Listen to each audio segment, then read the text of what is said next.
On a stormy night, the wind howled through empty streets, rain pelting down like icy needles. Amid the chaos, a lone stray dog roamed, his muddy fur clinging to his thin frame. He had no name, no home, just a nose to guide him and instincts sharpened by survival. As he wandered, something unusual caught his attention. A faint, muffled sound carried by the wind. A cry. The dog's ears perked, and he froze, listening. Then he bolted toward the sound, his paws splashing through puddles. Underneath a broken tree branch, huddled and trembling, was a little girl. Her name was Emma.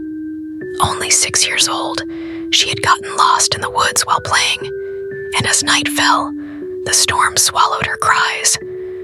Now she sat alone, soaked to the bone, her tiny frame shivering uncontrollably.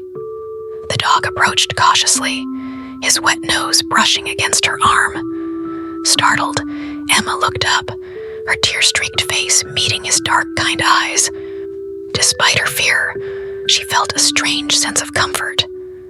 The dog lay beside her, pressing his warm body against hers, shielding her from the relentless rain.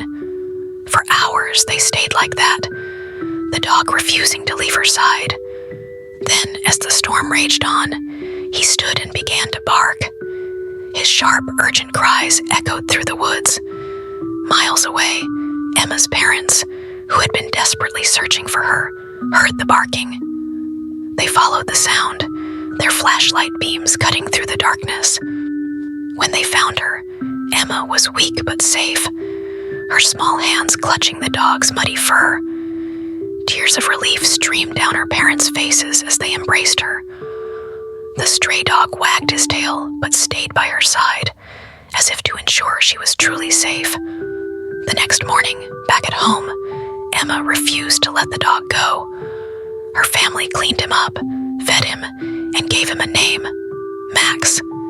From that day on, Max was no longer a stray. He was Emma's protector, her best friend, and her hero. Sometimes, the most unexpected souls become the greatest heroes. Max may have been a stray, but that night, he proved that love and courage don't need a home. They live in the heart.